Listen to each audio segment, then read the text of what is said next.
Regelmatig zit Jannes Wesseling van zijn hoers in Appelskeer te visken. En gewoon wij houden de dobber dan goed in de gaten. Maar deze keer is er de aandacht gauw kwijt. In het wetter zocht er een aantal sliemkwabben draaien die eruit zochten als kwallen. Ik had hier dus te vissen en nou ja goed, dan wandel je ook wel eens even naar de sluis toe. En toen zag ik ze daar aan de zijkant, net onder de waterspiegel, tegen de muur aan zitten. Ik vond het een vreemd spul. Ex-sloerswachter Jeroen van der Meer zocht de bijzondere verschijning in het wetter lezen. Maar werd ze met de krijen ha, bloot voor eerst een grut rietsel.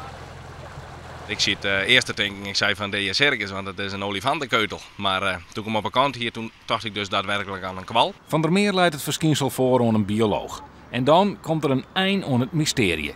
Het gaat om een kolonie van mosbisjes.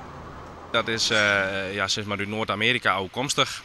En dat is een ophoping van mosdiertjes. En die komen dan bij boten mee en als het wat warmer wordt in Nederland, dan kunnen ze hier te vast in komen. Nee, het is een raar beest om te zien. En vooral als het dus zo op het droog hebt liggen, dan lijkt het eigenlijk nergens op. Hè? We hebben zelf kunnen constateren, dat is smurrie.